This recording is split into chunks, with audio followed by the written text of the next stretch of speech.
Is it coming over here? We go on this one. I'm trying to figure this No, out. I'm good. It's Don't double. worry. I'm on Fix twice. I'm yourself. on twice on this. So what? Okay. You've been. I now call the open council meeting of Monday, December 14th, 2020 to order and request that everyone turn their cell phones off for the duration of the meeting. As there are members of council attending remotely, I will ask the acting clerk to do a roll call to begin the meeting.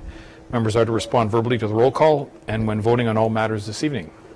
Okay, Councillor Bush, Present. Councillor Carlucci, Present.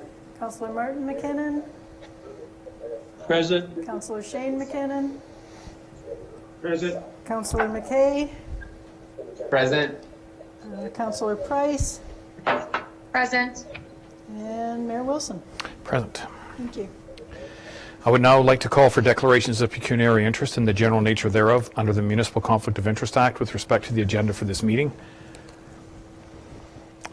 I have Shane. contact. Go ahead. 10G, it's my employer. They're mentioned in the policy. All right, thank you. I'd like to call for declarations of pecuniary interest in the general nature thereof under the Municipal Conflict of Interest Act for the meetings at which a member was not in attendance and which had not been previously declared. All right. We have no delegations this evening. We have no presentations. We have no public notices, and we are now at consent agenda part 1 general, and I'd like to ask the acting clerk to conduct this section of the agenda. Okay, thank you. I will review the items under consent agenda part 1 general, and when I'm done that, I'll ask if there are any items that a member of council would like to speak to or sever for a separate vote. Under adopt and receive minutes, we have the minutes of the Board of Health for the Northwestern Health Unit meeting held October 30th to be received, and we have the minutes of the Committee of the Whole meeting held November 9th and the Council meeting held November 23rd to be adopted. All of the motions arising from previous meetings come out of the December 7th Committee of the Whole meeting. The first is to approve the Section 357 cancellation, reduction, refund of taxes applications for 2 properties. We have a motion to direct staff to submit an application to the Inclusive Community Grant Program. We have motions to appoint members to the City's Emergency Management Program Committee, to reappoint members to the City's Emergency Control Group, and to reappoint emergency information officers. And finally, we have a motion to approve 2 land acknowledgement statements as recommended in the presentation at last week's meeting that will be delivered at the beginning of open Committee of the Whole and Council meetings and at special events. Does any member of Council wish to speak to any of these items or have them severed for a separate vote?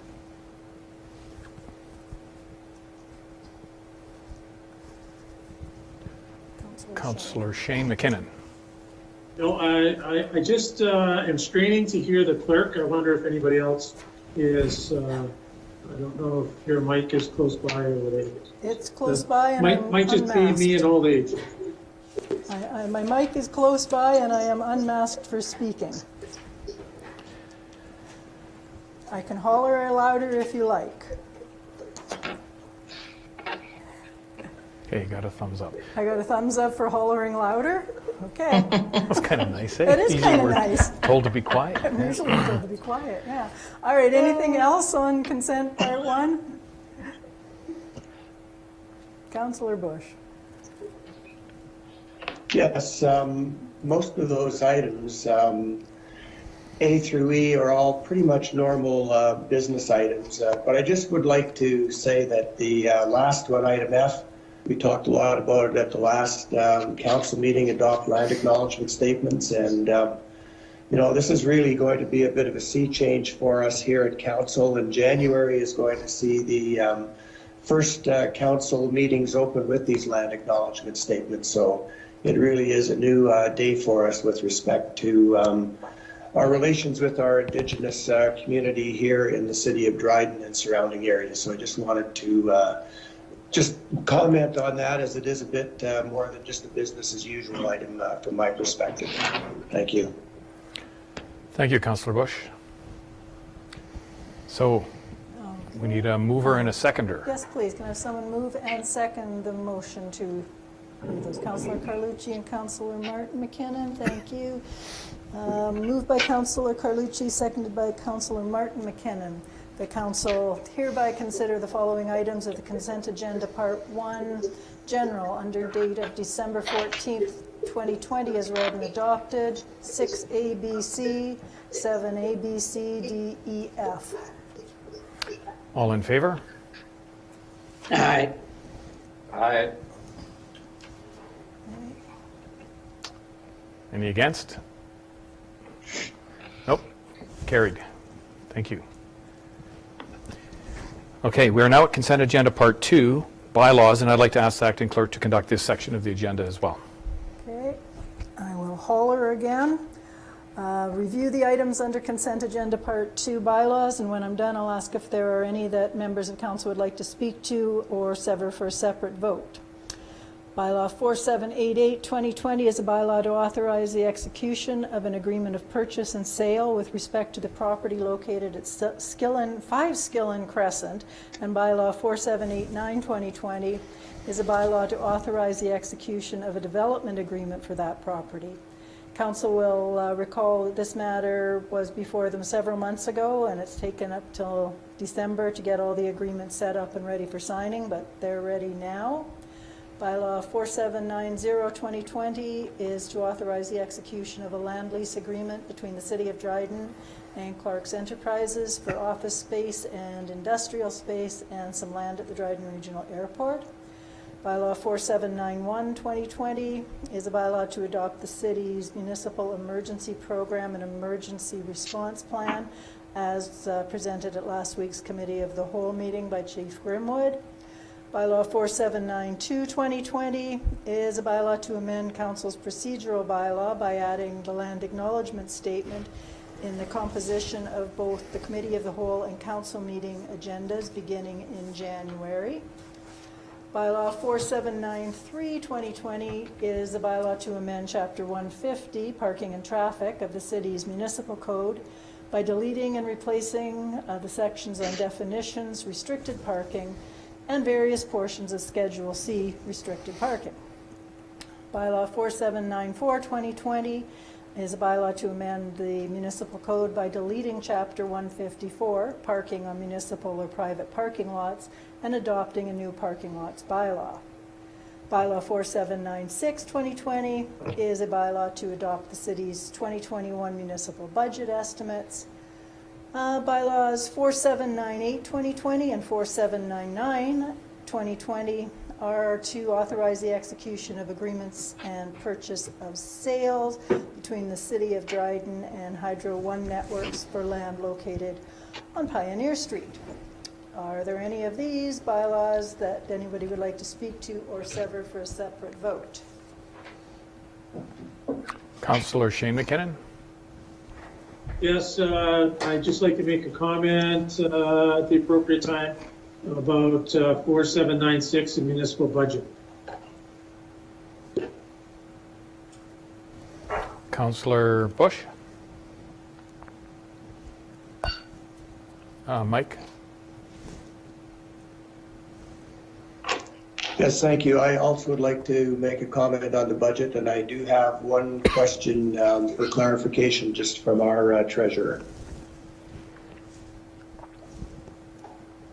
Okay, anyone else? Guessing not. All right, well, then we might as well have your discussion on Sure. 4796, please. Sure. Go ahead, Councillor Shane McKinnon. Thank you, Your Worship. Just in consideration of the 2021 budget, there's many items on this budget that will assist us in providing proper service and facilities that all taxpayers have come to expect. But like too many budgets, this one does not make our city better. It doesn't build our city, it barely maintains it. As a matter of fact, there are many, many items left out of this budget which need attention now, including paving projects and water mains, pedestrian overpass, and our precious arena. And that's just to name a few of the 22 projects that have been excluded from this budget. 9 of the projects that we are moving on rely almost entirely on grant money.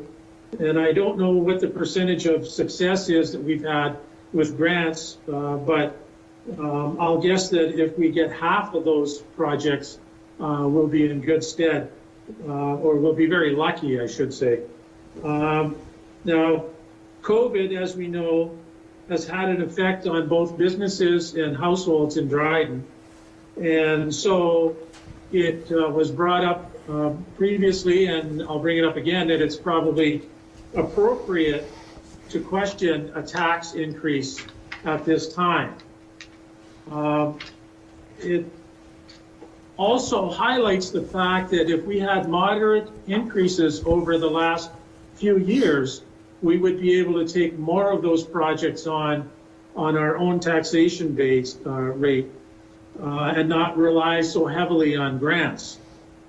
But we need to build our city, not struggle to maintain it.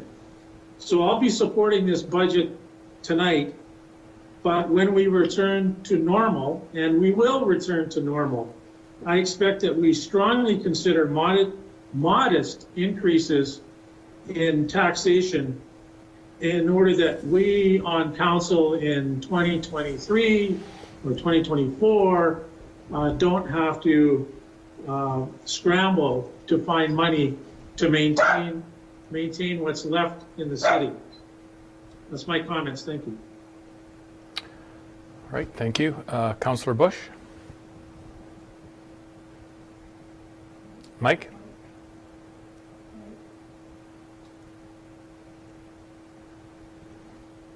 Thank you. This thing's got a mind of its own. It turns off after a period of time, I guess. Just a couple of clarifications. First of all, this is going to be our first budget in many, many years without having the burden of DMTS debt repayments. And so a big hurrah for that. But so maybe that will be one of the key factors in allowing us to get back to the more normal situation that Councillor McKinnon just spoke to.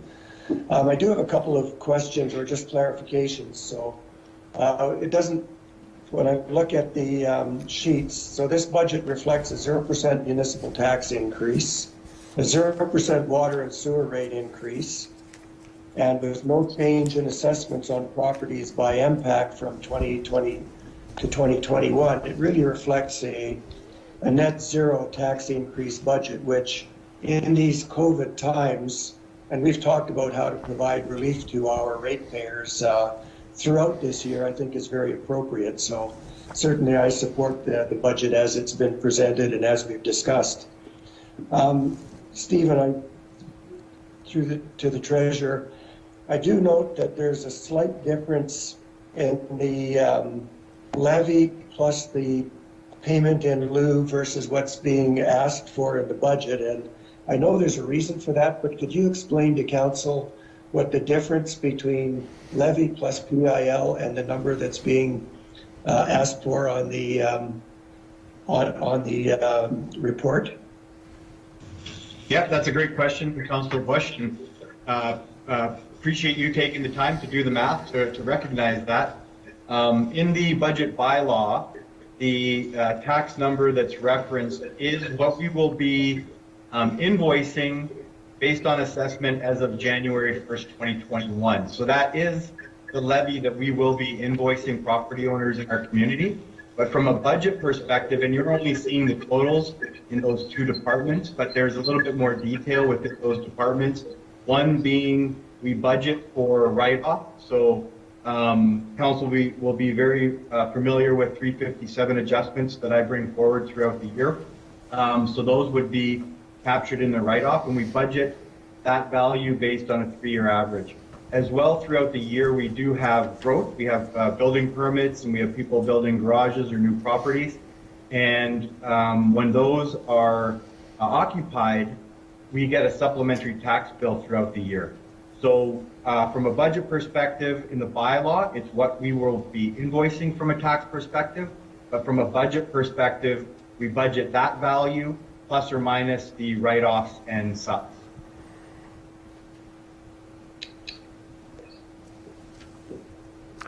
Thank you, Stephen. Councillor Bush? Yes, thank you. Through the chair, thank you, Stephen. I just appreciate that clarification because the numbers didn't quite add up. I knew there was a logical reason. I just didn't know what it was. But thanks for the explanation. You're welcome. Okay, any other comments, anyone? Questions? Okay, we need a mover and a seconder. Yes, we're looking for someone to move and second the bylaw motion, please. Councillor Shane McKinnon and Councillor Bush. Thank you. All righty, moved by Councillor Shane McKinnon, seconded by Councillor Bush. The council consider section 10 of the consent agenda, part 2 bylaws, under date of December 14th, 2020, which includes the following bylaws as read a first, second, and third time.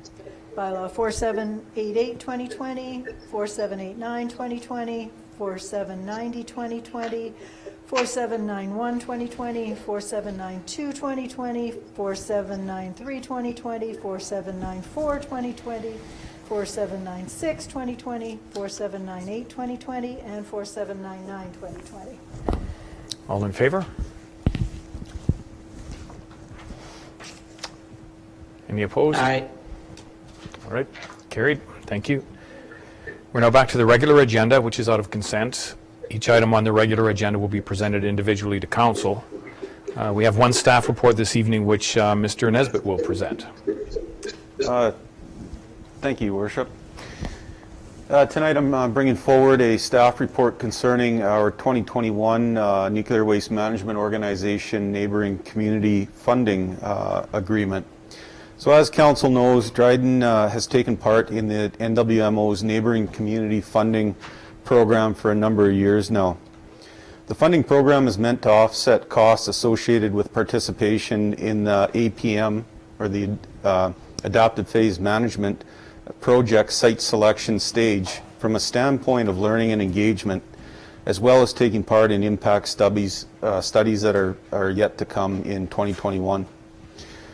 Staff and NWMO have developed a 2021 funding agreement to address the city's capacity needs as it pertains to involvement in the project at this site selection stage. The 2021 funding agreement specifically addresses funding for our economic development manager, our special projects and communications manager, a new position, a junior planner position, a youth leadership intern, and some youth or student positions. It also helps us address legal counsel and professional communication support. It also includes salary allocation for municipal staff and council to cover their involvement in APM initiatives. It also helps us out with those associated travel and training expenses, as well as any associated recruitment and operating expenses. It also includes partial funding for our youth center facilitator. Along with these resource funding assistance through the agreement also helps us with learning and engagement initiatives for municipal leadership and staff, engagement and learning opportunities for our community stakeholders and other community members. The 2021 funding agreement total is just over $624,000. Part of this agreement requires that the municipality provides detailed quarterly financial reporting to the Nuclear Waste Management Organization. It's important to note that the city has applied to the Nuclear Waste Management Organization for this funding through the Neighboring Communities Program to assist municipal staff, leadership, and community residents with their continued learning regarding the APM project. Without this funding, the municipality would struggle to provide the required resources to adequately participate in this project. The intent of the funding is to elevate as much of the community to a level of understanding so that it provides the ability to form educated opinions and make informed decisions regarding the APM project. So I'd be happy to answer any questions that council might have at this point. Questions, comments, councillors? Councillor Shane McKinnon. Yes, thank you, Your Worship.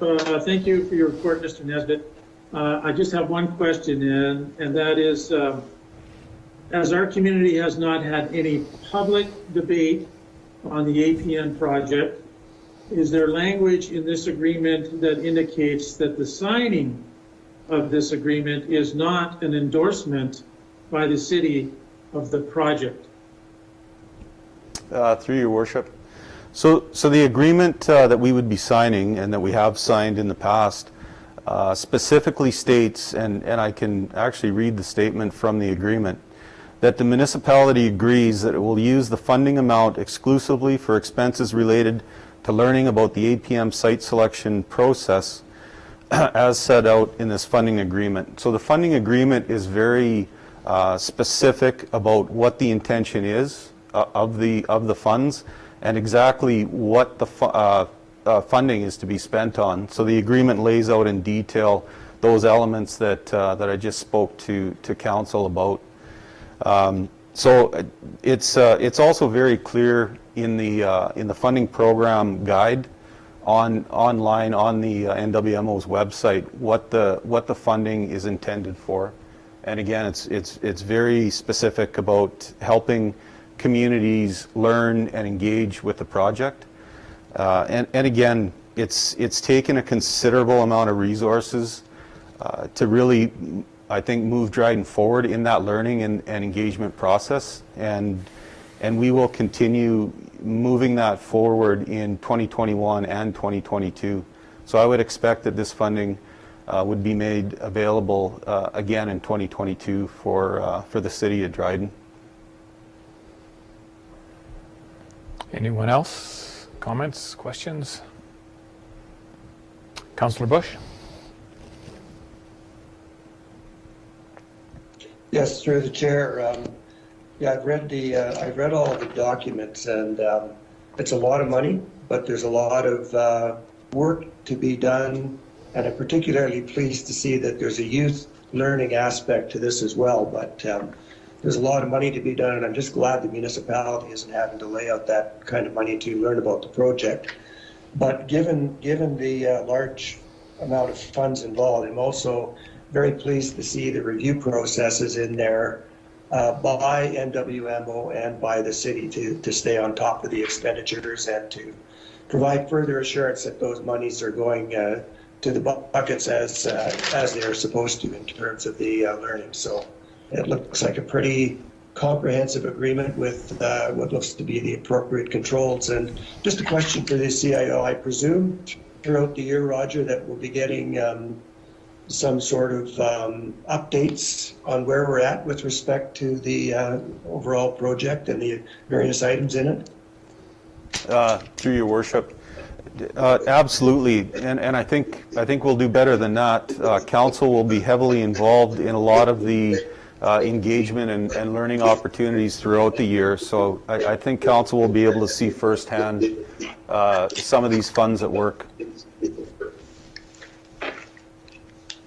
Okay, thank you. Anyone else? It's quite comprehensive. I like what I see. I until I had read this, I did not realize how robust it was. So yeah, it covers a lot of angles for the city doing its part for the Learn More part of it. So hopefully the citizens will participate. So they're looking for, so our CIO is looking for support to execute that agreement. I guess by no, oh, Councillor Carlucci, are you wanting to move? Yes, I am. Okay, Councillor Carlucci, and a seconder, please. Michelle's on there, but it's hard to see her hand. Oh, her hand's up? Yeah. All right. Thank you. We can't see her, so thank you. So moved by Councillor Carlucci, seconded by Councillor Price, that bylaw 4797, 2020 being a bylaw to authorize the execution of an agreement. I see Councillor Shane has his hand up.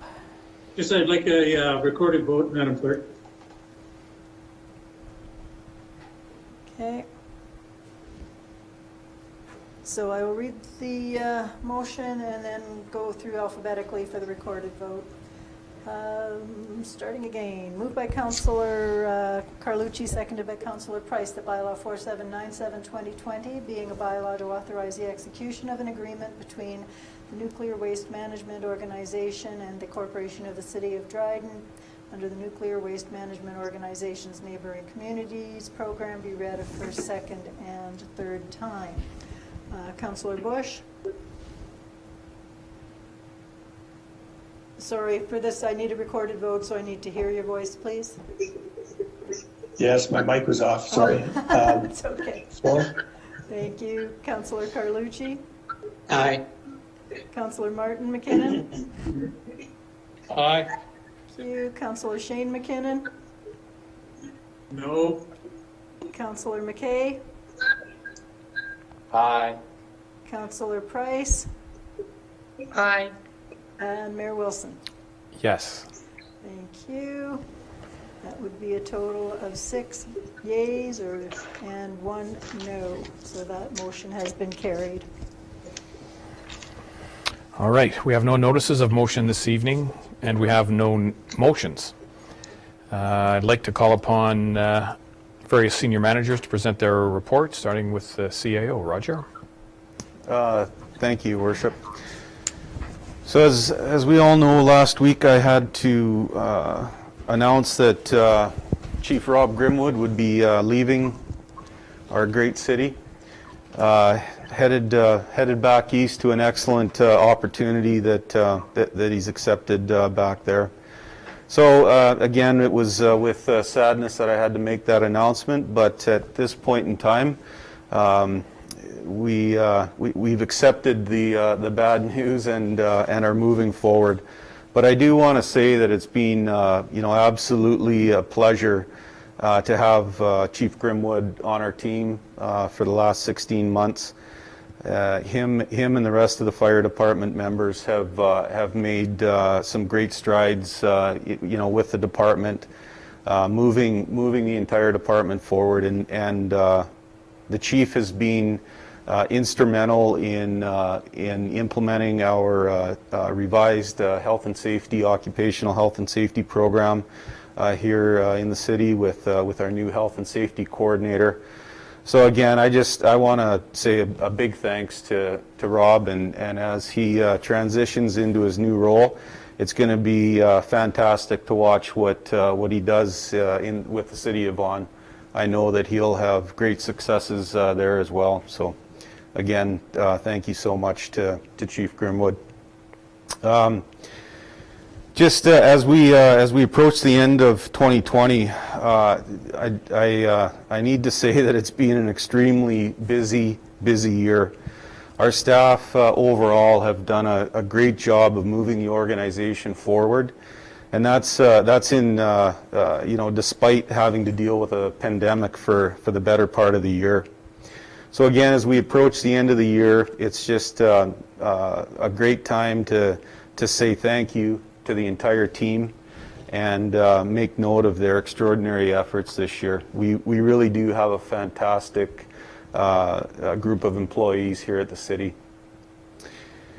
And then just a final note that I'd like to wish staff, council, and our residents a Merry Christmas and a very safe holiday season. Remember that we're still in the throes of COVID, and unfortunately there are restrictions that we have to abide by. But we've done such a great job, through this pandemic that I would hate to see any of those efforts spoiled, even through the holiday season. So as we move into 2021, we know that hopefully we know that a vaccine for COVID-19 is on its way sometime not too far away. So we can look forward to that and look forward to a new year. Thank you.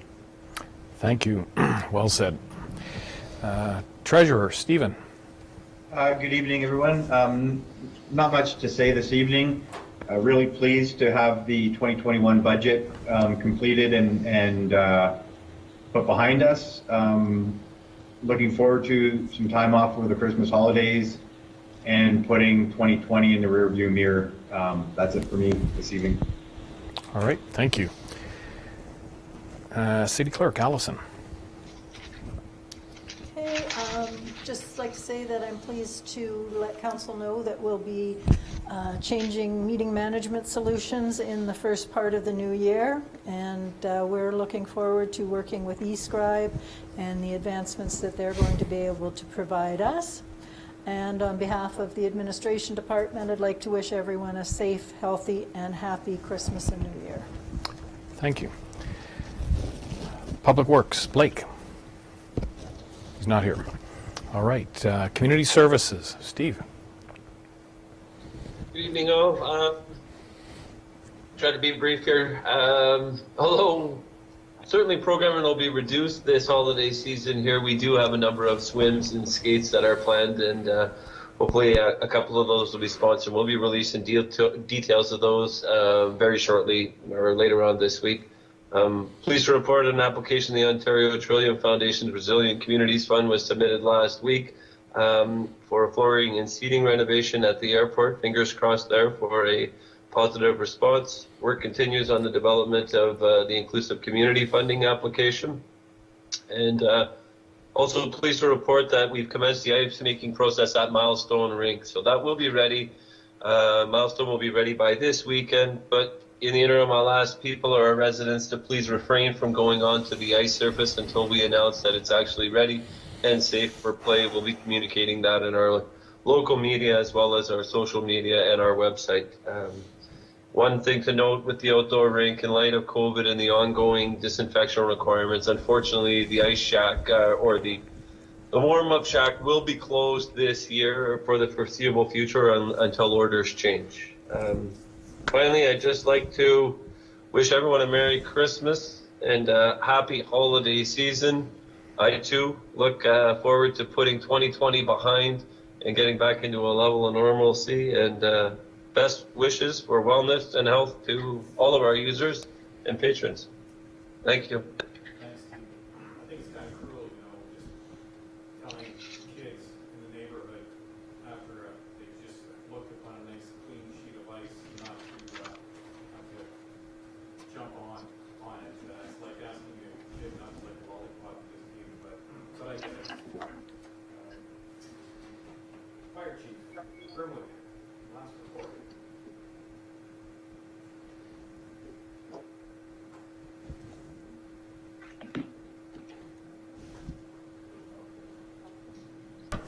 Chief Grimwood, all yours. Good evening. I do have a few things.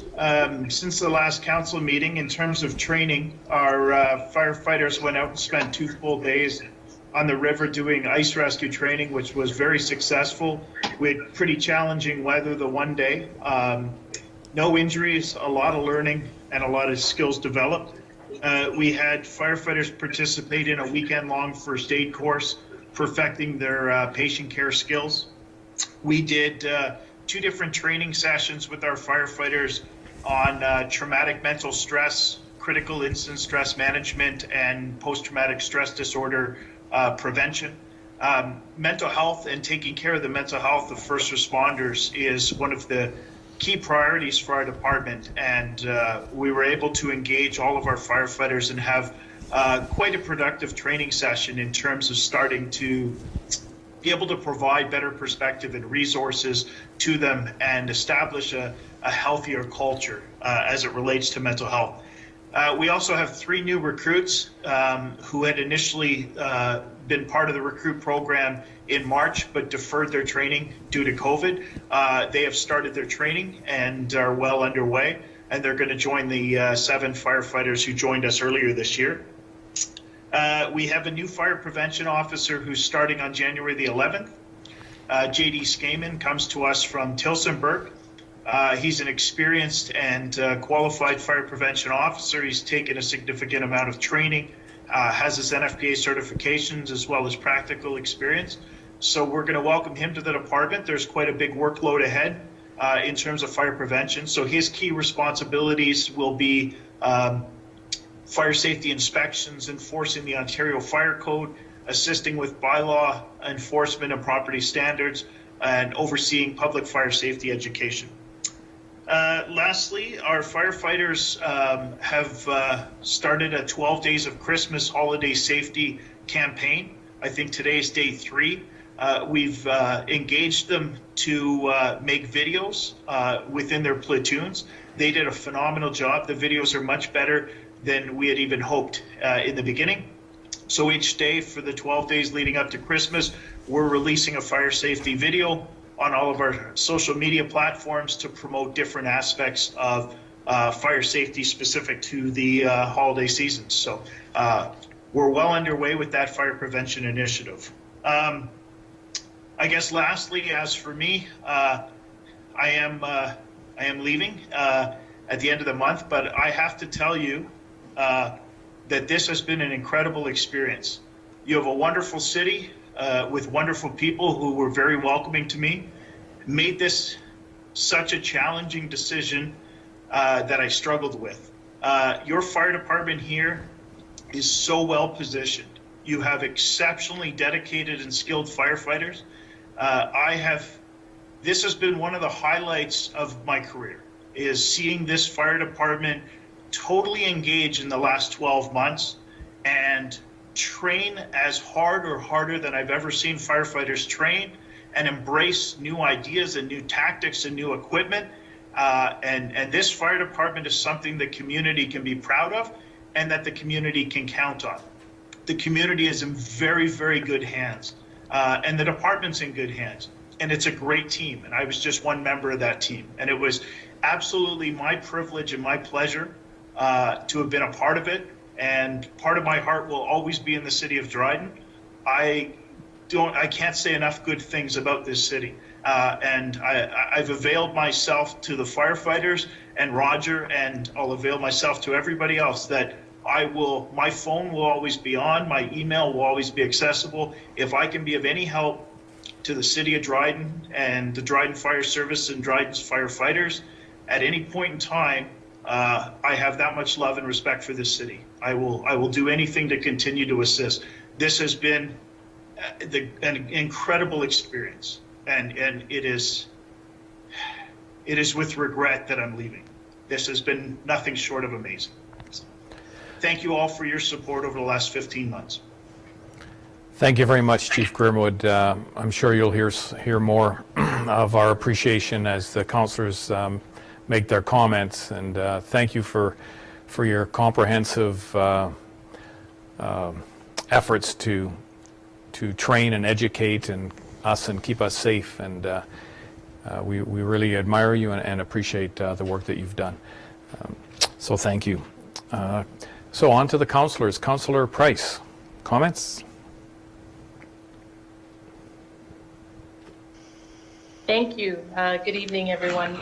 Yes, so I'll be the first to say thank you to Chief Grimwood for the excellent job he did at the fire department. His quality of work is exceptional, and with his leadership, we as a community can be very proud of our fire department. You have certainly set the bar high for your replacement, sir. You will be sadly missed, and good luck in your new position in Vaughan. They are receiving a great fire chief. Last week I forgot to mention how proud I was of our DPS. They did the reversed Advent calendar, and it was a huge success, and that helped out our food bank, which obviously is it's been greatly affected by COVID as with everyone else. So I want to send out a huge thank you and a job well done to our DPS. I want to send out my condolences to the Piash family with Stephanie's passing. And also, lastly, I guess I would like to wish everyone a safe, healthy, happy Christmas, and we'll see you in the new year. Thank you, Councillor Price. Councillor Shane McKinnon. Thank you, Your Worship. As with Councillor Bush, tonight I'm very proud of this council for accepting the recommendation of the Working Circle regarding the land acknowledgement council procedures. in these days of celebrating diversity and reconciliation and inclusion, this small change in our procedure will loom large in serving our community into what I hope is a bright future. Lastly, under difficult circumstances, Drydenites should be very proud of how they have conducted themselves in the face of COVID. Keep it up so I can see everyone again in January. Thank you. Thank you. Councillor Bush. Yes, thank you. I guess I have three things to cover tonight. I guess since we had a recorded vote on the nuclear waste management and I voted for it, I do feel compelled to talk a little bit about why I would support that particular initiative, since we didn't really get a chance to talk about that. First of all, I don't consider that the city support is being bought by nuclear waste management. That funding is simply provided for educational purposes and is providing no lasting benefit to the community in and of itself. And as I said, the funding is simply for educational purposes. And on top of that, the city of Dryden should not have to spend several hundreds of thousands of dollars of its own money to learn about the project. So we're not getting anything in return for the money. We're simply offsetting costs. So I don't see how that could be a possible conflict of interest. And as Roger noted in the agreement, it clearly states that the municipality agrees that it will use the funding amount exclusively for expenses related to learning about the APM site selection process as set out in this funding agreement. And if you look at how other major resource-based projects are being conducted across the country, and if you look at how costs are being covered by the proponents, in virtually all cases, the proponents cover costs relative to First Nations education, relative to some communities, depending on the circumstances. And the whole premise is that communities, including First Nations, should not have to spend their own money on a proponent's project. I've even been challenged in a meeting whereby somebody said, we don't trust your studies. We don't trust your studies because you paid the consultant to do them. And I said, well, the consultants are professional engineers covered by ethics within their own associations and within their own companies. And I said, and besides which, nobody else will pay for that. The government will not pay for it. Nobody else will pay for it, so we're forced to pay for it. And we have to rely on the integrity of the engineering firms and the companies that we're dealing with. So that's just the way business is conducted these days, and it's pretty much conducted that way by law. So I'm very comfortable, I just have to say I'm very comfortable in my decision in supporting this particular initiative. The second thing I'd like to talk about, and I'm hoping that this is the last time I ever talk about it, and that's really the Dryden mobility debt. I believe that as of today, in fact, probably earlier than today, that debt has now been paid off. So the city, as far as I understand, is now officially out from under that burden. So we can truly look forward now to building on the future without having that huge anchor of annual debt payments in front of us. So thank goodness the shackles are finally off. And I really want to thank a number of people, including my fellow councillors and city staff, for following the city's economic recovery plan and seeing it through to the end. There have been many pressures to refinance the DMTS debt and spread it out over more years, going back at least 6 years now. And thankfully, those pressures were resisted, and we can now say that that is behind us. But I'd also like to acknowledge our former Mayor Craig Nuttall and CAO Joe Van Couverden, who were the first people, as I understand it, who identified the true debt and the annual losses associated with running DMTS.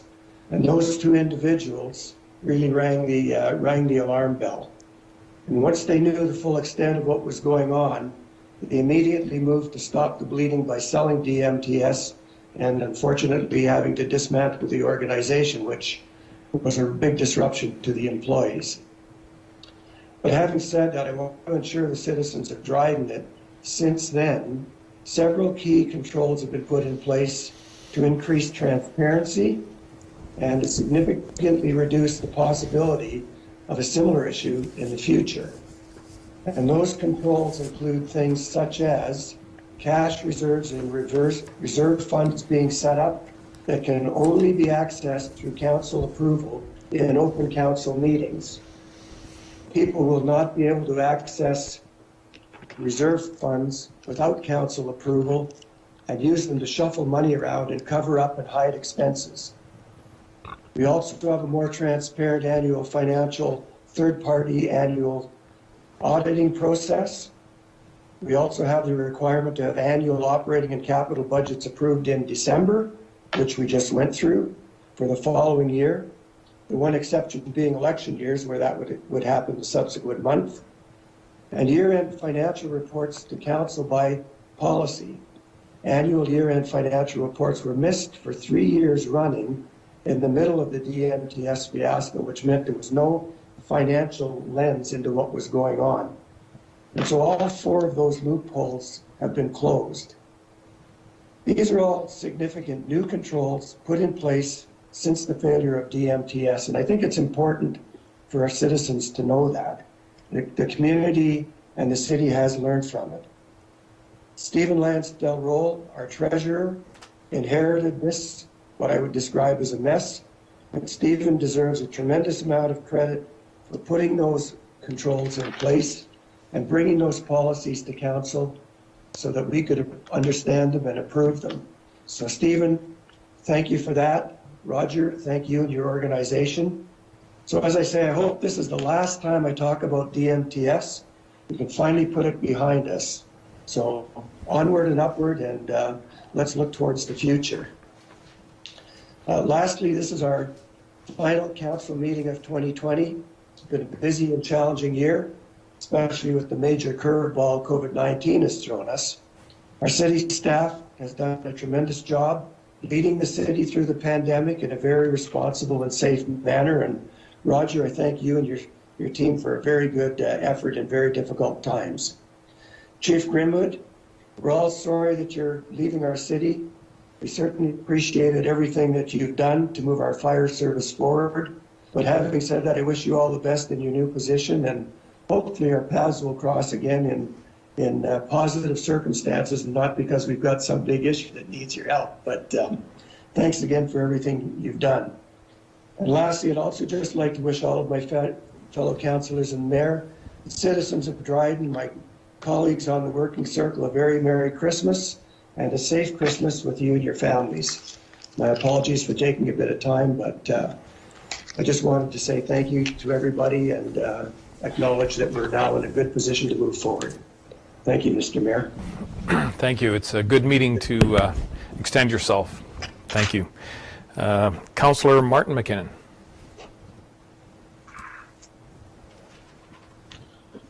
Thank you, Mayor. I don't really have that much to say. Chief Rob, you came to the city of Dryden when we needed you most, and I knew right from the outset that we wouldn't have you for long because you are one of the most professional, hardworking people I've ever met. So I thank you so much for your commitment to our community, for the time you gave us.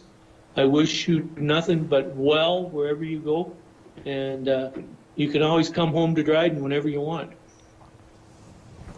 To my fellow councillors, to staff, and to everyone that works at the city of Dryden, I wish you a very Merry Christmas. I hope you have a wonderful, good season. And thank you for all you've done through 2020 and all the hard work that's gone on. And like Councillor Bush said, I'm so glad to see the hind end of that debt. So everyone have a Merry Christmas and a Happy New Year, and take care and be safe. Thank you. Thank you, Councillor McKinnon. Councillor McKay. Yes, to the chair, I concur with Councillor Shane McKinnon, in regards to the land acknowledgement. I want to thank the working circle for bringing that forward in a timely fashion, and like Shane said, thank all our fellow councillors for supporting it. And I know you've got more initiatives that are on the way, and that's I hope to see them soon. And it's a very positive step for our town. And Chief, I'd like to say to you, Chief Grimwood, that you know the respect and admiration you've engendered with our fire service, the members of our fire service, is a real testament to your leadership and professionalism. And I've heard our current firefighters speak very highly of you with those thoughts. So I thank you for that, because you know it's part of part of what kind of a man you are. You're showing yourself to be. And other than that, Merry Christmas, everybody. So that's it. Great. Thank you, Councillor McKay. And Councillor Carlucci.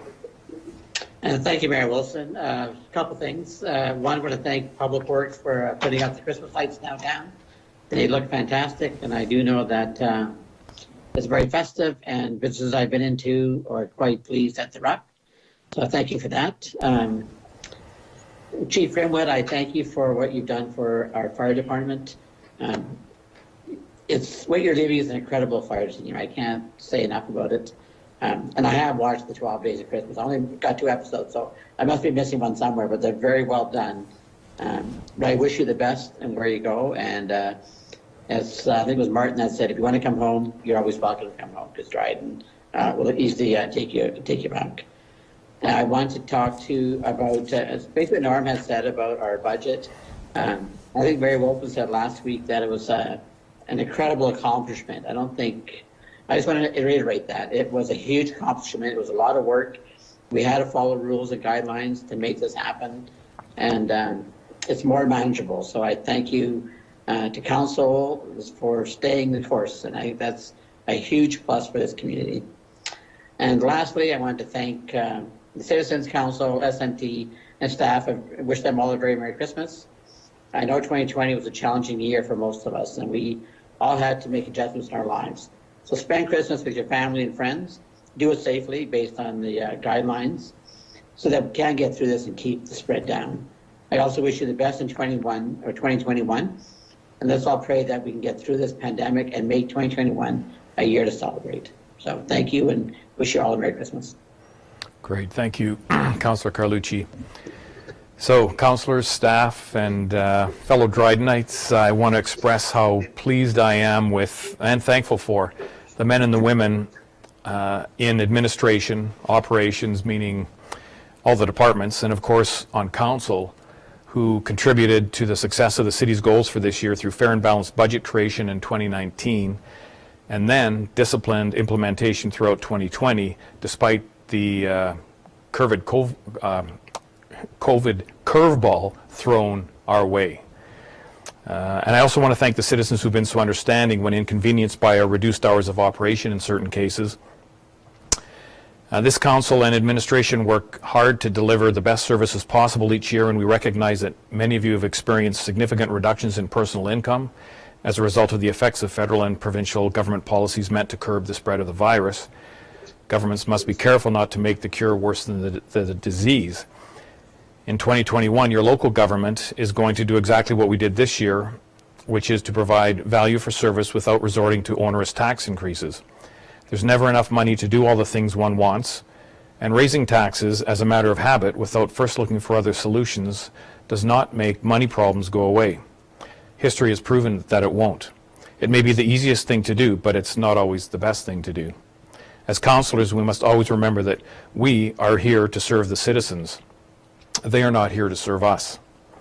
2021 will bring a conclusion to the police costing study, increased nuclear waste management learning opportunities, and an involvement in the process. COVID-19 will ring in the new year with us, hopefully for the last time. I doubt the effects will be muted soon, as it will continue to affect our daily lives for quite a while. Yet, Drydenites will continue to enjoy the beauty and benefits of living in the best place in the world, as far as I'm concerned. Heading into next year, I'd like the residents of Dryden and the province to consider 4 inequities or injustices burdening municipalities and hence our tax-paying public all across Ontario, Northwestern Ontario in particular. These inequities have been around for years, some for decades, so I'm not singling out our current government, but rather hoping they will do the right thing and replace faulty and unjust policies that hurt the citizens of Ontario in the long run, especially those struggling to pay monthly living expenses. Number 1, Ontario is the only province in Canada that pays for social programs through municipal property taxes instead of funding them directly. They used to. Locally, this robs the city of approximately 11% of its income each year, income which in the past was designated for things like roads, sidewalks, and underground repair and replacement, while the province took responsibility for our social services. In practice, municipalities have no control over annual budgets for service boards, public health, local policing, and libraries, yet we must pay for large chunks of their annual budget. The solution, the right thing for the province to do, is to take back sole responsibility for these services because they have the expertise and scalability to manage those organizations more effectively and efficiently than a municipality. 2, in 2017, the government of the day decided to encourage the building of multi-residential units to ease the housing crisis, which is great. With land being in short supply and overpriced, mainly in southern Ontario, the province introduced a new tax class category for these units that reduced their tax rate by 79%. The result? Owners of these new projects will be paying far less in municipal property taxes for 35 years, which hurts our municipal wallets, especially here in Northwestern Ontario where land availability isn't a problem like it is in southern Ontario. Other tax categories like homeowners and businesses will end up subsidizing these multi-residential units over time. The twofold solution is that 1, the province could and should revert back to the previous pre-2017 tax assessment ratios in Northwestern Ontario, and secondly, MPAC should assess multi-residential properties based on cost to build, just as they do with residential homes, instead of using the income approach. This will result in more equitable property tax assessment across the categories and improve the health of city coffers. Number 3, insurance rates are skyrocketing for all municipalities due to bad provincial legislation. The Negligence Act unjustly penalizes municipalities based on a 1% rule of liability policy legislated by the province a number of years ago. The result is that a municipality, for example, usually ends up paying 100% of the claim costs on a motor vehicle incident, even when 99% of the fault is the driver's and as little as 1% is the fault of the municipality. Why is this so? Well, because the province knows the municipality has deeper pockets than most vehicle owners, and the politicians who created this policy weren't thinking about unintended consequences for citizens. The biggest consequence is that the cost of these insurance claims paid by the City of Dryden and every other municipality or city in Ontario eventually get passed on to property owners in the form of higher taxes. The simple solution is for the province to change policy to reflect proportional fault. You can help by writing our MPP. Greg Rickford knows how to get things done, but he needs to be made aware that we want this wrong to be righted. And number 4, every community in Northwestern Ontario has Crown land and buildings within municipal boundaries that often sit there empty and unused for years, even decades. When we contact the ministry that uses the land and or buildings about selling or swapping property with the municipality, they do show a desire to work with us. But then another ministry, I think it's the Ministry of Infrastructure, is that right, Roger? Steps in and says that they're the ones who decide who gets what. And of course, nothing happens for years, if ever. So here you have a willing buyer and a willing seller, but a transaction cannot be completed because the ministry does not know or seem to care about some small town up in Northwestern Ontario. Our latest case in point, which Roger and I, mainly Roger, have been working on for years, is the former MNRF base on Wabigoon Lake at the south end of Van Horn by the government dock. If the situation wasn't so sad, the conversations we've had would be laughable, even hilarious. I don't know what the solution is because it seems the problem lies with government departments and their seemingly conflicting goals. Having said that, I want to wish you a Merry Christmas and have a Happy New Year, everyone. Miigwech. Allison, confirmatory bylaw. Okay, so I'll be looking for someone to move and second the confirmatory bylaw, please. Councillor Carlucci, Councillor Martin McKinnon, thank you. Moved by Councillor Carlucci, seconded by Councillor Martin McKinnon, that bylaw 4795-2020 being a bylaw to confirm the proceedings of council be read a first, second, and third time. All in favor? Aye. Aye. Carried. Thank you. Adjournment. Adjournment. I'd be looking for someone to move and second the adjournment motion, please. Councillor Shane and Councillor Price, thank you. Moved by Councillor Shane McKinnon, seconded by Councillor Price. This meeting do hereby adjourn. All in favor? Aye. Carried. Cheer up, everybody. Holidays are coming.